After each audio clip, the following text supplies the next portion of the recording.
சிவாய நமஹ. முப்போதும் திருமேனி தீண்டும் ஆதி சைவர்களினுடைய குலத்தில் சுந்தரமூர்த்தி சுவாமிகளினுடைய வழி தோன்றல் திருவான்மையூர் அடியாருக்கு அடியன் சந்தோஷ் திருமேனி சிவாச்சாரியார். இந்த வரக்கூடிய நவம்பர் மாதம் 2025 உங்களுக்கு எப்படி இருக்குது அப்படிங்கிறத தனிபூர்ணமாக பார்ப்போங்க. கூடுதலாக உங்களுக்கு கடுமையான வேலை இருக்குது, ஆனால் சொற்பமான வருமானம் இருக்குது. அதே போல் குடும்பத்தில் உங்களை அதிகமாக யாரும் புரிஞ்சிக்க மாட்டேங்கிறாங்க. அதே போல் உடல் வியாதிகள், அதே மாதிரி வியாதிகள் மூலமாக மருத்துவ செலவுகள்னால குடும்பத்தில் அதிகமான செலவு போயிட்டுருக்கு. இது மாதிரியான கஷ்டங்கள் இருக்குது. உங்களுடைய ஜாதக ரீதியாக சூரியன் கொஞ்சம் சரியில்லாத இடத்துல இருக்கார். அப்போ என்ன மாதிரியான பரிகாரம் செய்யலாம், அதுவும் குறிப்பாக இந்த மாதத்தில் என்ன செய்யலாம், அதுக்கு என்ன செஞ்சால் நன்மை அதிகமாக நடக்கும் அப்படிங்கிறது தெளிவாக இந்த வீடியோவில் நான் உங்களுக்கு சொல்கிறேன். தெளிவாக பாருங்கள். அதே மாதிரி இந்த மாதம் பார்த்தீங்க அப்படின்னா நவம்பர் மாதம் ரொம்ப அருமையான மாதமாக இருக்குங்க. நவம்பர் மாதம் 3ஆம் தேதியே முதல்ல பார்த்தீங்கன்னா சிவபெருமானுக்கு உண்டான பிரதோஷம் வருது. அதுபோல் 8ஆம் தேதி பார்த்தீங்க அப்படின்னா சங்கடஹர சதுர்த்தி வருது. அதே மாதிரி பார்த்தீங்க அப்படின்னா 10ஆம் தேதி நவம்பர் மாதம் 10ஆம் தேதி அப்படிங்கிறது முருகப்பெருமானுக்கு உகந்தமான தேய்பிரையில் வரக்கூடிய ஷஷ்டி. அதே மாதிரி 15ஆம் தேதி பெருமானுக்கு உண்டான ஏகாதசி வருகிறது. திரும்பவும் நவம்பர் மாதம் 17ஆம் தேதி கர்மவினை தோஷங்களை போக்கக்கூடிய சோம பிரதோஷம். சோம பிரதோஷத்தில் நம்ம சிவபெருமான் வழிபாடு சொன்னால் கர்மவினை தோஷங்களை போக்கக்கூடியது.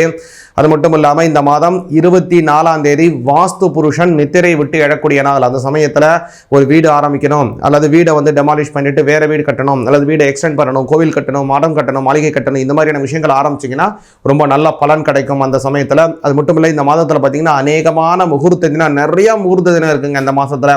நவம்பர் மாதம் 3ஆம் தேதி, நவம்பர் மாதம் 10ஆம் தேதி, நவம்பர் 16ஆம் தேதி, நவம்பர் 23, நவம்பர் 27, நவம்பர் 30 ஆகிய 6 தினங்கள் பார்த்தீங்க அப்படின்னா இந்த மாதத்தில் சுப முகூர்த்த தினமாக வருகிறது. அதனால் இந்த மாதம் ரொம்ப அற்புதமான மாதமாக அமையுது. உங்களுடைய ராசிக்கு பிரத்யேகமாக இந்த மாதம் எந்த மாதிரியான பலன்களை தருது அப்படிங்கிறது தெளிவாக பார்ப்போங்க. மகர ராசிக்காகிய உங்களுக்கு இந்த நவம்பர் மாதம் 2025க்கான பலன்களை பார்ப்போங்க.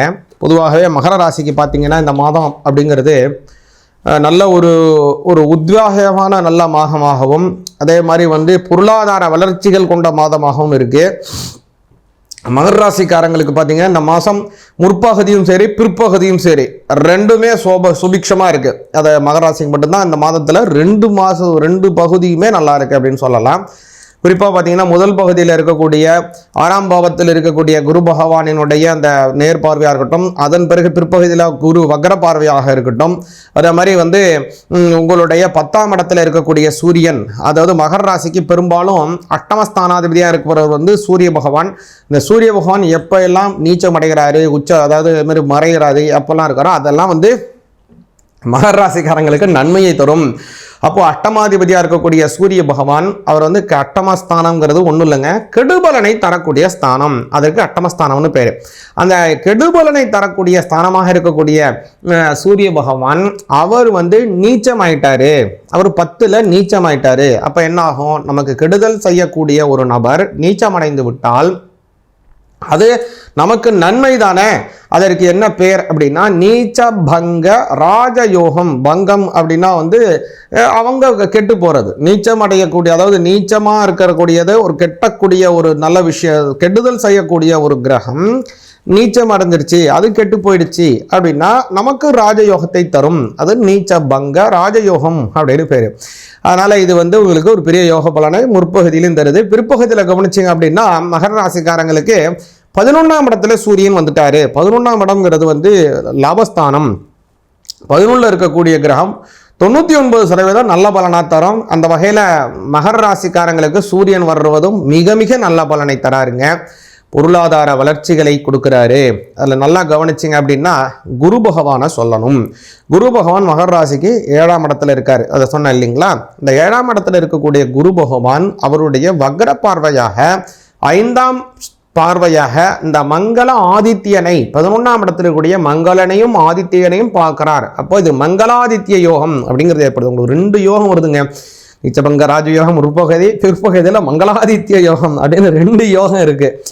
சுவாமி 2 யோகம்லாம் இருக்கட்டும், எனக்கு என்ன கிடைக்கும் அப்படின்னு நீங்கள் நினைக்கலாம். உங்களுக்கு என்ன கிடைக்கும் அப்படின்னு கேட்டிங்க அப்படின்னா இந்த மகர ராசிக்காரங்களுக்கு இந்த பலன் மூலமாக உங்களுடைய வேலை வாய்ப்புகள் பிரகாசமாக இருக்கும். வேலை செய்கிறவங்களுக்கு மனசு திருப்தியாக வேலை செய்வீங்க. வேலை செய்கிற இடத்துல பிரச்சனைகள் இருந்தாலும் அது எல்லாமே நிவர்த்தியாகும்.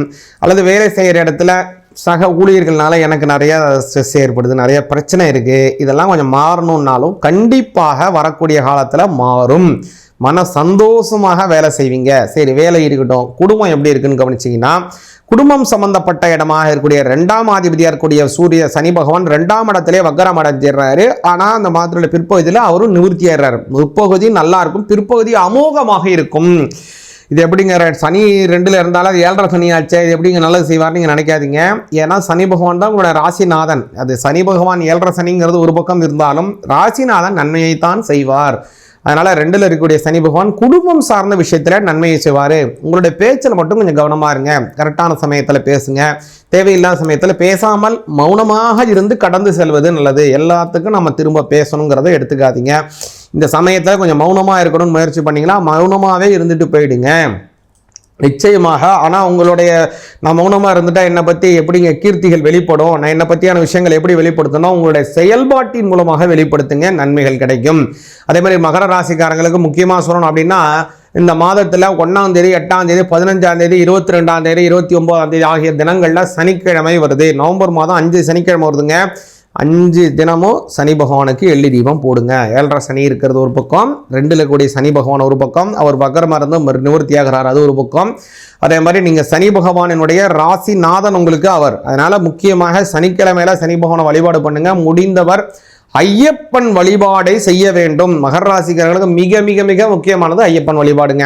ஐயப்பன் வழிபாடு எவ்வளோ தூரம் செய்கிறீங்களோ அவ்வளோ தூரம் வளர்ச்சி உங்களுக்கு நிச்சயமாக உண்டு. ஒவ்வொரு வருடமும் ஐயப்பனை வழிபாடு செய்கிறது மிக மிக மிக அவசியம். அதனால் ஐயப்பனை வழிபாடு செய்யுங்க, வாழ்க்கையில் நல்ல முன்னேற்றம் ஏற்படும். அதே மாதிரி இந்த மாதத்தில் நீங்கள் முக்கியமாக கவனமாக இருக்க வேண்டியது 6ஆம் அதிபதியாக இருக்கக்கூடிய புத பகவான் உங்களுடைய 10ஆம் இடத்துல போகிறாரு. இந்த 6ஆம் இடம் அப்படிங்கிறது இது போகிறதுனால செரிமானம் சம்பந்தப்பட்டது, வாயு சம்பந்தப்பட்டது, அடி வயறு சம்பந்தப்பட்டது, ஞாபக மறதி, இந்த மாதிரியான விஷயங்கள்லாம் நீங்கள் கவனமாக இருக்கணும். இதிலெல்லாம் கொஞ்சம் கவனமாக இருங்க. எச்சரிக்கையாக இருந்தீங்கன்னா ரொம்ப நல்ல பலன்கள் கிடைக்கும். அதே மாதிரி நீங்கள் எப்படி சனிக்கிழமையில சனி பகவானை கும்பிடுறீங்களோ ஆஞ்சநேயரும் பெருமாள் இந்த 3 தெய்வங்களையும் நிச்சயமாக கும்பிட்டு வந்தீங்கன்னா நல்ல பலனும். இந்த நவம்பர் மாதம் அமோக வளர்ச்சி உங்களுக்கு நிச்சயம். சிவாய நமக.